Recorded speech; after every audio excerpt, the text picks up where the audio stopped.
सत्यप्रकाश मिश्रा जी, अब जेडीयू का क्या स्टैंड है? क्योंकि एक बार भ्रष्टाचार के आरोपों के मद्देनजर ही तेजस्वी यादव से अपना दामन नीतीश कुमार ने छुड़ा लिया था जब उनके ऊपर भ्रष्टाचार के आरोप लगे थे। तो जीरो टॉलरेंस का क्या हुआ जिस करप्शन के मामले में बार बार आप लोग इस तरह के बयान देते थे? लालू यादव से पूछताछ हुई है जमीन के बदले नौकरी देने के आरोपों के मामले में। चित्रा त्रिपाठी जी, पहले तो होली की सबको शुभकामनाएं। और इस होली के रंग में सबसे पहली बात जो आनी चाहिए कि भाजपा जो रंग खेलना चाहती है वो खेल रही है, लेकिन उसके ऊपर 8 करोड़ का कालिक पुता है कर्नाटक में और वो फरार है।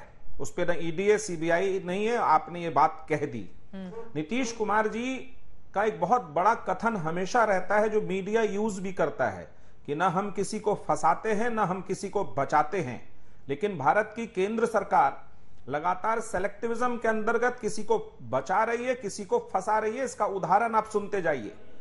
21 जुलाई 2015 को भारतीय जनता पार्टी एक बुकलेट लेके आती है जिसमें प्रधानमंत्री मोदी खुद मौजूद होते हैं, जिसमें कहते हैं हेमंत विश्व शर्मा लुइस बर्जर केस में घोटाले के शामिल हैं, इनके ऊपर दाग है, क्योंकि वही उस विभाग के मंत्री हुआ करते थे। हाँ। और जब उसकी सरकार बदल गई, तरुण गोगोई की भाजपा की सरकार आ गई और अगस्त 2015 में जब हेमंत विश्व शर्मा ज्वाइन कर लेते हैं भाजपा तो वो दूध से धुल जाते हैं, उनके ऊपर रंग सारी काली उतर जाती है। इसी तरह से जब भावना गवली ईडी के 5 सम्मन को अनदेखा करती है और शिंदे के सेना गुट को ज्वाइन करती है, उस पर सम्मन बंद हो जाता है। हाँ। यशवंत यादव पर ईडी का फेमा का केस है, वो बंद हो जाता है। शुभेंदु अधिकारी ज्वाइन करते हैं भाजपा, बंद हो जाता है। नारायण राणे का 300 करोड़ का घोटाला बंद हो जाता है। इस तरह के कम से कम 10 बड़े उदाहरण है घोटाले के जिसमें भाजपा ने ईडी और सीबीआई की जांच को उस व्यक्ति के खिलाफ बंद किया है। तो जो कालिक पुती है 8 करोड़ की कर्नाटक में, वो भी कभी न कभी ये बंद कर देगी।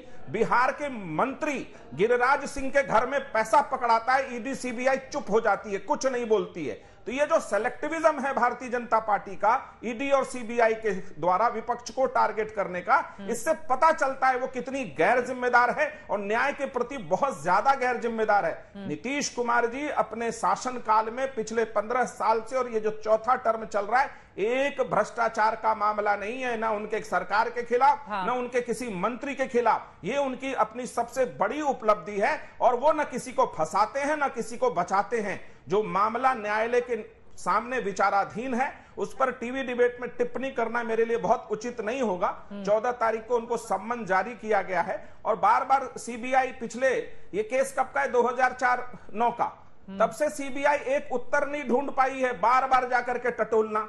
ऐसी कौन सी संस्था है जो एक बार में टटोल के नहीं पता कर पाएगी कि क्या है उसमें? ठीक है। इससे पता चलता है कि कहीं ना कहीं आप उनको डिस्टर्ब कर रहे हैं। आपने एक पॉइंट और जोड़ने दीजिए, जिस दिन ये महागठबंधन विश्वास मत हासिल कर रहा होता है बिहार में, उस दिन सीबीआई एक एमएलसी के घर पे 24 घंटे उनको ग्रिल करती है, एक अधेला नहीं मिलता है वहां से। और आज तक सीबीआई ये नहीं बता पाई कि उस एमएलसी के घर में उस दिन क्या करने गए थे। इसका मतलब उस सरकार को डराने गए थे जो विपक्ष में वहां पे विश्वास मत हासिल कर रही थी। तो Bharatiya Janata party ED CBI की मिसयूज कर रही है, दिखता तो है। प्रेम शुक्ला जी जवाब दीजिए। वो लंबी फहरिस्त लेकर बैठे हुए थे उन नेताओं की जो बीजेपी में शामिल हो गए और उसके बाद उनका मामला बंद हो गया।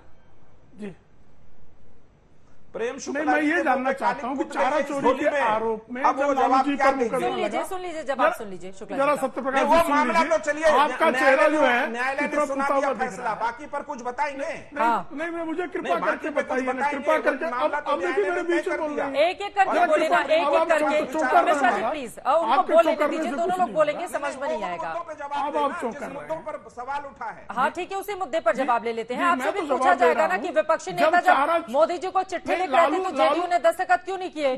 तेजस्वी यादव दस्तखत करते हैं तो जेडीयू अपने आप को बैक क्यों कर लेती है उस चिट्ठी से? इस सवाल का जवाब दीजिएगा। लेकिन पहले प्रेम शुक्ला जी ने किया है, चित्रा जी मेरी बात रखिए। तो डिप्टी सीएम की पार्टी और जेडीयू एक ही तो नहीं हो गई ना सर? जब बोले प्रेम शुक्ला जी।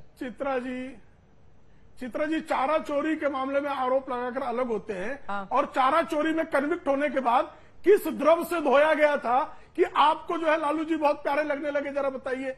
आप ही 2015-16 में आरोप लगा रहे थे और प्रेस कॉन्फ्रेंस ललन सिंह कर रहे थे, तो ललन सिंह जो थूक रहे थे आज चाट रहे हैं कि नहीं चाट रहे हैं? तो क्या ऐसा थूके थे कि उसको चाटना पड़ा आपको? जरा कृपा करके बताइए। 2017 में आप उनको छोड़कर भागे भ्रष्टाचार के आरोप पे। भ्रष्टाचार का आरोप आप ही लगाए थे, नहीं आप ही निम्न स्तर पर ले जा रहे हैं। किस चीज से धुला तो पूछ तो रहा हूं ना, गौमूत्र से धोए कि आपने विशेष करके कोई द्रव मंगवाया जिससे लालू जी और आरजेडी धोई गई, और उसे आपका निम्नतम स्तर है सत्य प्रकाश जी, आपका निम्नतम स्तर। मतलब आप पर जो सवाल है उस पर कोई जवाब नहीं है आपका। आप बताइए तो सही, ललन सिंह ने फूका था कि नहीं था, और वो चाट रहे कि नहीं चाट रहे? ललन सिंह ने प्रेस कॉन्फ्रेंस की थी कि नहीं की थी? ललन सिंह गवाह पेश कर रहे थे कि नहीं पेश कर रहे थे? तो आपके पास उत्तर नहीं है, क्योंकि आप पलटू राम हैं।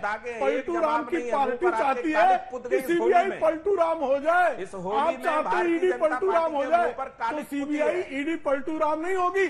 नीतीश कुमार चरित्रवान नहीं होंगे, नीतीश कुमार दुष्चरित्र हो सकते हैं। सत्ता लोलुपता में ऐसे अंधे हो सकते हैं कि कल तक जिसको चोर कह रहे थे आज उसको प्रमाण पत्र दे सकते हैं। कलप तो आप रहे हैं साहब, सत्य प्रकाश जी, आप अपना नाम असत्य प्रकाश कर लीजिए।